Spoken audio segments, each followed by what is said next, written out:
پھر دوسرے ملک کے اندر آ کے در اندازی کرنا، اپنے ملک کے اندر بیٹھ کر پاکستان کے خلاف سازشیں کرنا، یہاں پہ جتھے بھیجنا اور یہاں پہ جناب اللہ اکبر۔ اور اس طرح کی کارروائیاں کرنا، اور پھر اس کو اس طرح کا دینی ٹچ دینا، لوگوں کی تکفیر شروع کر دینا کہ یہ جمہوریت کفر ہے، جمہوریت کے ماننے والے کافر ہیں، فلاں کافر ہیں، یہ جو ایک سلسلہ ہمارے ہاں چل پڑا ہے، ظاہر ہے کہ اس کی کسی بھی طرح ہر طرح سے حوصلہ شکنی کرنے کی ضرورت ہے، اور الحمدللہ تمام مکاتب فکر کے علماء، تمام مسالک کے علماء اس بات پر متفق ہیں اور اپنی ماشاء اللہ، پاک افواج کے ساتھ کھڑے ہیں۔ ماشاء اللہ۔ ڈاکٹر صاحب آپ سے بھی ایک پیغام میں چاہتا ہوں، کیونکہ جی ظاہر ہے یہ جزاک سلسلہ اللہ، چل پڑا ہے بجا پاک افواج۔ فرمایا مفتی عبدالرشید صاحب حفظہ اللہ نے۔ اور یہ جتنے بھی دہشت گرد لوگ ہیں، پھر عوام الناس کیا کرتے ہیں کہ اگر مثال کے طور پر سنی مسجد پہ انہوں نے حملہ کیا ہے تو ہم یہ سوچ لیں گے شیعہ نے کرایا ہوگا، شیعہ مسجد پہ ہوا تو ہم اللہ سوچ لیں گے اکبر، کہ سنی نے یعنی کرایا فساد ہوگا۔ پھیلتا۔ در حقیقت وہ ایک ایسی چنگاری پھینک کر پورے ملک کو ایک فسادات کا گڑھ بنانا چاہتے ہیں۔ حالانکہ یہ ایک حقیقت ہے کہ کسی بھی دہشت گرد کا کوئی مذہب، کوئی مسلک نہیں ہوتا، کسی بھی پارٹی سے اس کا کوئی لینا دینا نہیں ہوتا۔ جیسا کہ مفتی صاحب نے فرمایا، مسلک تو الگ چیز ہے، اس کا انسانیت سے بھی کوئی تعلق نہیں ہوتا۔ اور قرآن مجید کہتا ہے من یقتل مؤمنا متعمدا فجزاؤہ جہنم خالدا فیہا، جس نے کسی مسلم کو قتل کیا اس کی جزا ہمیشہ ہمیشہ کے لیے دوزخ ہے۔ اللہ تو اکبر۔ یہ اپنی عاقبت کو بھی نہیں دیکھتے اور کچھ بھی نہیں دیکھتے۔ بہرحال پاک فوج جو کچھ کر رہی ہے یہ تو اپنے دفاع کے لیے کر رہی ہے، یعنی یہ نہیں کہ انہوں نے مسلمانوں پر کوئی پہلے حملہ کیا، بلکہ اپنے دفاع میں ایسا کر رہے ہیں کہ جب کوئی بھی ہو، چاہے مسلم ملک ہو، کوئی بھی ہو، جب آ کے ہم پر حملہ آور ہوگا، ہمارے سکون کو، ہمارے آرام کو، ہمارے حقوق کو پامال کرے گا، تو پھر ظاہر بات ہے پھر اس ریاست کا بھی فرض بنتا ہے وہ جوابی کارروائی کرے۔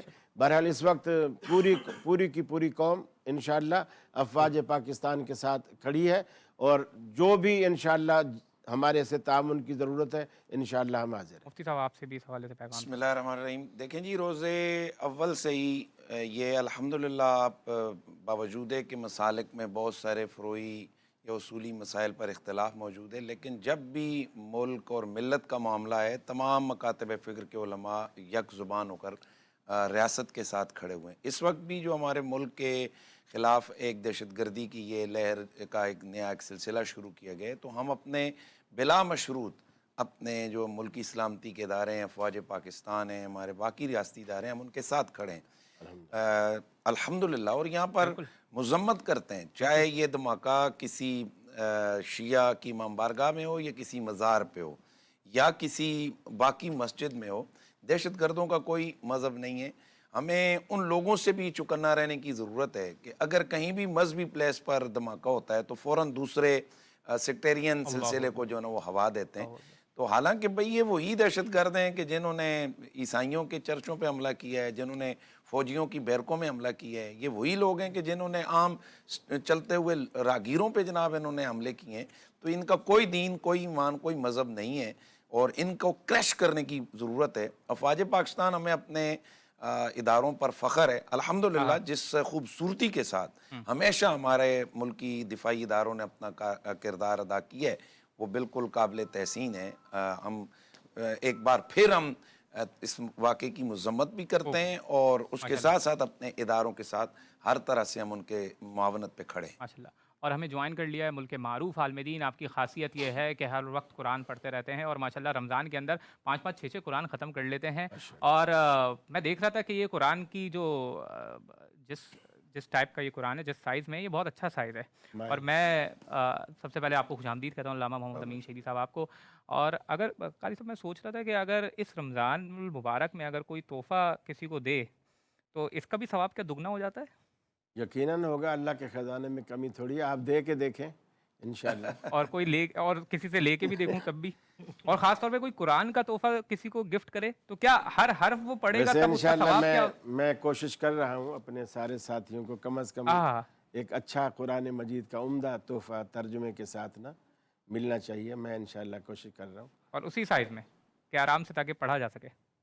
ہاں بالکل، یہ تو بہت چھوٹا سائز ہے ویسے، یہ پڑھنے کے لیے مگر بہت ویسے وہابی قرآن ہی ہے۔ ہاں اس میں نہیں، قرآن وہابی سنی نہیں ہوتا۔ اور اگر کوئی اپنا قرآن ہی قاری صاحب گفٹ کر لے تو وہ تو ثواب اس کا اور دگنا نہیں ہو جائے گا؟ بالکل، اس میں کوئی شک نہیں۔ وہ جو پڑھنے والے کو ثواب ملتا ہے نا، وہ دینے والے کو جس نے موقع فراہم کیا اس کو بھی اللہ تعالیٰ اتنا ہی ثواب ہاں دیتا ہاں ہاں، یعنی ہر حرف جو میں پڑھ رہا ہوں گا وہ ہے۔ اس کے بالکل، کھاتے میں الداعی جا الی رہا ہوگا۔ الخیر کفاعلہ۔ ماشاء اللہ ماشاء اللہ ماشاء اللہ۔ علامہ صاحب آپ سے بھی گفتگو چل رہی ہے ایک میں تو سمجھا اگلا جمعہ آپ کہیں جملہ یہ کہیں گے قرآن مجید ہمارے حوالے کر دیں۔ مفتی صاحب آپ سے صدقات کے حوالے سے، صدقات کے مصارف کے حوالے سے سب سے پہلے ایک چھوٹا سا اس کے حوالے سے بیان کر دیں گے، صدقات کے مصارف کیا کیا ہیں؟ بسم اللہ الرحمن الرحیم۔ دیکھیں، دو الگ الگ تصور ہیں اسلام میں، ایک زکوٰۃ کا تصور ہے، ایک صدقے کا تصور ہے۔ تو زکوٰۃ کے مصارف الگ ہیں اور صدقات کے مصارف الگ ہیں، اور ایک تصور اسلام میں ہدیے کا بھی ہے، جیسے آپ ابھی گفتگو کر رہے تھے۔ ہدیے کا جو یعنی اس کا جو کانسیپٹ ہے اسلام میں وہ الگ ہے۔ ہدیے اور صدقے میں بنیادی طور پہ فرق یہ ہوتا ہے کہ جب آپ کسی کو ہدیہ دے رہے ہوتے ہیں تو سامنے والے کو ایک رسپیکٹ دے کر، اپنے آپ سے بڑا سمجھ کے اس کو کوئی چیز پیش کر رہے ہوتے ہیں، اور صدقے کا مقصد یہ ہوتا ہے کہ آپ کسی کو غریب سمجھ کے اس کی مدد کی نیت سے کہ چلو یار اس کی کوئی مدد ہو جائے گی، اس کو ضرورت ہے تو وہ ضرورت اس کی پوری ہو جائے گی۔ زکوٰۃ کے مصرف کی اگر ہم بات کریں تو زکوٰۃ اس شخص کو دی جا سکتی ہے جو خود صاحب نصاب نہ ہو۔ اچھا، صاحب نصاب ہونے کا مطلب یہ ہے کہ 5 چیزیں ہیں جس کو ہم یعنی قربانی کا نصاب کہتے ہیں یا صدقہ فطر کا نصاب کہتے ہیں۔ اس میں سونا ہے، چاندی ہے، نقدی ہے، مال تجارت ہے اور ضرورت سے زائد سامان۔ یعنی یہ جو 5 چیزیں ہیں، ان میں سے کوئی ایک چیز یا ان میں 2 3 4 5 کا مجموعہ اگر اس کی قیمت 52.5 تولہ چاندی کی قیمت کو پہنچ جاتی ہے، جو آج کل شاید حکومت نے 5,03,000 ایسے کچھ بتائی ہے 52.5 تولہ چاندی کی قیمت، تو اگر اتنی اماؤنٹ یا اتنی اماؤنٹ کی یہ 5 چیزوں میں سے کوئی چیزیں ملا کر جس کی اماؤنٹ اتنی بن جائے کسی کے پاس موجود ہو تو وہ صاحب نصاب کہلاتا ہے۔ صاحب نصاب ہونے کا مطلب یہ ہے کہ اب اس کو زکوٰۃ نہیں دی جا سکتی۔ لیکن اگر کسی کے پاس اتنی اماؤنٹ نہیں ہے یا اس پہ قرضہ ہے یا کوئی بھی جس طرح کے مسائل ہوتے ہیں تو اس کو زکوٰۃ بھی دی جا سکتی ہے۔ جہاں تک صدقات کا تعلق ہے، اچھا زکوٰۃ کے مصارف میں یہ بھی ہے کہ زکوٰۃ والدین کو نہیں دی جا سکتی، اولاد کو نہیں دی جا سکتی، یعنی جن سے آپ پیدا ہوئے، جو آپ سے پیدا ہوئے، جس کو اصول اور فروع کہا جاتا ہے فقہ کی اصطلاح میں، یعنی والد، والدہ، دادا، دادی، نانا، نانی، اسی طرح اوپر کی طرف اور نیچے کی طرف بیٹا، بیٹی، پوتا، پوتی، نواسا، نواسی نیچے کی طرف۔ اس کے علاوہ بھائیوں کو، بہنوں کو، چچا، پھوپھی، خالہ، یہ جو رشتے ہیں آس پاس کے، ان کو، یا اس کے علاوہ کوئی بھی جیسے ہم نے بات کی مستحق ہے، صاحب نصاب نہیں ہے، تو اس کو زکوٰۃ دی جا سکتی ہے۔ اور صدقات اور زکوٰۃ کے اندر اس چیز کا خصوصی اہتمام کرنا چاہیے۔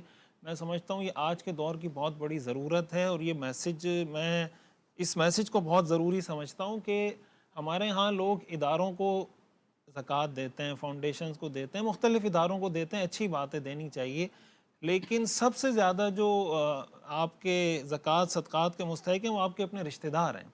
آپ کا بھائی ہے، آپ کی بہن ہے، چچا ہے۔ حدیث میں آتا ہے نا کہ الصدقۃ علی المسکین صدقہ وعلی ذی الرحم سنتان، کہ مسکین کو صدقہ دیں تو 1 ثواب ملتا ہے، ذی رحم کو صدقہ دیں تو 2 ثواب ملتے ہیں، صلہ رحمی کا ثواب بھی ملتا ہے، صدقے کا ثواب بھی ملتا ہے۔ ہم کتنے ایسے گھرانوں کو جانتے ہیں کہ وہ بڑے بڑے اداروں میں چیریٹی کر رہے ہوتے ہیں، لیکن ان کا اپنا چچا یا چچا زاد یا ماموں زاد یا بھائی یا کوئی بہن وہ ایسی قسمہ پرسی کی زندگی گزار رہے ہوتے ہیں۔ وجہ اس کی کیا ہے؟ ان سے کسی موضوع پہ چپقلش چل رہی ہے، کسی موضوع پہ کوئی تو میں ہو گئی، ناراض ہیں ایک دوسرے سے، تو اب انہوں نے طے کیا ہے کہ ہم نے نہ ان کو زکوٰۃ دینی ہے نہ صدقہ دینا ہے۔ تو کوشش کرنی چاہیے، اگر آپ کی کسی رشتہ دار سے ناراضگی بھی ہے، آپ وہ کسی ویلڈ ریزن سے ہے ناراضگی آپ رکھیں۔ قرآن کریم تو یہی کہتا ہے کہ آپ اگر لا تبطلوا صدقاتکم بالمن والاذی، کسی کو اگر صدقہ زکوٰۃ دے رہے ہیں تو اس پر احسان نہ جتلائیں۔ یہ تو اللہ تعالیٰ نے ایک چیز آپ پہ فرض لازم کر دی جو آپ نے دینی ہے، تو اگر آپ نے دے دی، آپ کی اس سے نہیں بھی بنتی، کوشش کریں یہ اس کا ایک ذریعہ بن جائے گا۔ صدقات اور زکوٰۃ کے فوائد میں سے ایک فائدہ یہ ہے کہ لوگوں کے دلوں سے بغض، یہ کینہ، یہ ساری چیزیں دور ہوتی ہیں، تو رشتہ داروں میں صلہ رحمی کا بھی بہت بڑا یہ ذریعہ بن سکتا ہے۔ علامہ صاحب زکوٰۃ کے حوالے سے بہت زیادہ زور دیا گیا ہے، یہاں تک کہ اس کا انکار کرنے والوں کو کافر، مگر بات یہ ہے کہ زکوٰۃ اتنی زیادہ اہم کیوں ہے؟ یعنی اس کو تزکیے کے حوالے سے بھی کہا جاتا ہے کہ وہ مال کو پاک کرتی ہے، اس کے حوالے سے فرمائیے گا۔ بسم اللہ الرحمن الرحیم۔ دیکھیے، اللہ تبارک و تعالیٰ نے انسانوں کی 2 طرح کی ضرورتیں رکھی، ایک اس کی روحانی اور معنوی ہے اور دوسری اس کی مادی۔ انسانی معاشرے کے اندر سب برابر نہیں ہوتے، کچھ اوپر، کچھ نیچے، کچھ درمیان میں۔ اللہ تبارک و تعالیٰ کی خواہش اور مشیت یہ ہے کہ جو لوگ اوپر کے طبقے میں ہیں وہ نیچے والوں کا ہاتھ تھامیں، نیچے والوں کو ہمیشہ اپنی سطح پہ لا کر زندگی گزارنے کا موقع فراہم کریں۔ دوسرے لفظوں میں سماجی زندگی میں برابری کی سطح پیدا ہو اور لوگوں کے اندر محرومیتیں ختم ہوں۔ یہی وجہ ہے کہ اللہ تبارک و تعالیٰ نے قرآن کے ذریعے سے، دین کے ذریعے سے ایک مالیاتی نظام انسانی معاشرے کے سامنے رکھ دیا ہے، جس کی ایک شکل زکوٰۃ ہے، ایک شکل۔ اس لیے اگر یہ یقین کریں کہ اگر کسی معاشرے کے اندر اسلام اپنی روح کے مطابق نافذ ہو جائے تو وہاں پر کوئی زکوٰۃ لینے والا باقی نہیں رہے گا، اگر اس کی روح کے مطابق نافذ ہو، چونکہ اس کے اندر یہ پوٹینشل موجود ہے۔ جب ہم دین کی طرف نہیں جاتے تو پھر ایک طبقہ امیر سے امیر تر ہوتا چلا جاتا ہے اور دوسرا طبقہ غریب سے غریب تر، جس کی ایک مثال پاکستان ہے۔ تو صدقات اس کے بعد کے مراحل ہیں، انفاقات اس کے بعد کے مراحل ہیں، یعنی وہ جو زکوٰۃ ہے وہ آپ پر فرض ہے، اور اس فرض کی ادائیگی کے بعد بھی اگر معاشرے کے اندر لوگوں کے اندر کوئی پریشانی ہے اور لوگ فقر اور بھوک کا شکار ہیں تو پھر اللہ نے جو واجب کیا تھا، فرض کیا تھا، وہ تو آپ نے دے دیا، اب اپنے مال میں سے بھی دو۔ بعض اوقات لوگ یہ سمجھتے ہیں کہ ہم نے زکوٰۃ جو دیا تو ہم نے بہت بڑا تیر مارا، نہیں، زکوٰۃ اللہ کا حق ہے، آپ کا نہیں ہے، آپ کے مال میں اللہ کی امانت ہے، چونکہ امانت ہے، آپ نے وہ امانت ادا کر دی ہے، کسی پر کوئی احسان نہیں کیا۔ اب اس کے بعد انفاق جو آپ کرتے ہیں، صدقات جو آپ دیتے ہیں، یا اس طرح سے اپنی مرضی سے اپنے مال میں سے کچھ نکال کر اگر دیتے ہیں تو یہ آپ نے پھر اپنی طرف سے قربانی دی ہے۔ لہٰذا چاہے وہ زکوٰۃ کی صورت میں ہو یا خمس کی صورت میں ہو، یہ وہ فرض عبادات ہیں مال کے حوالے سے جو انسان کی روزی میں اضافے کا سبب ہے، روزی میں برکت کا سبب ہے، اس کی زندگی کے اندر پاکیزگی اور نورانیت کا سبب ہے، اور اس کے مال کے میل کو صاف کر کے اس کو پاک و پاکیزہ غذا فراہم کرنے کا سبب ہے۔ لہٰذا اگر ہم پر فرض کیا گیا ہے، چاہے وہ زکوٰۃ کی صورت میں ہو، خمس کی صورت میں ہو یا دیگر صورتوں میں، تو یہ خود ہماری دنیاوی اور اخروی فلاح کے لیے ہے، کوئی بوجھ نہیں ہے۔ لہٰذا جو شخص ان معاملات میں فراخ دلی کے ساتھ اللہ کے حکم کے مطابق دیتا ہے، اس کی زندگی میں کبھی فقر نہیں آتا، اس کی زندگی میں کبھی احتیاج والی کیفیت پیدا نہیں ہوتی۔ جو دینے والا ہوتا ہے اللہ اس کو ضرور دیتا ہے، جو بچاتا ہے اپنے لیے وہ پھر کسی نہ کسی مرحلے پر جا کر دوسروں کے سامنے محتاج ہو جاتا ہے۔ بے شک، بے شک۔ اور خدا سے تجارت کی جائے جیسے کہ قرآن میں حکم ہے تو پھر اس تجارت کا ظاہر نتیجہ بہت ہی اچھا ہوگا۔ ناظرین ایک چھوٹا سا بریک لیتے ہیں، بریک کے بعد دوبارہ حاضر ہوتے ہیں۔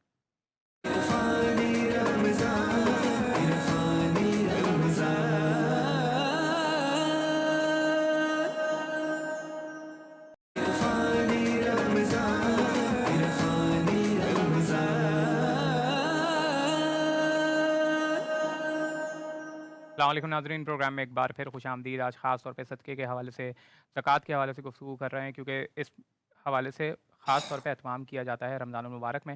ہمارے ساتھ ملک کے معروف عالمدین ابو انشا ڈاکٹر قاری خلیل الرحمان جاوید صاحب موجود ہیں۔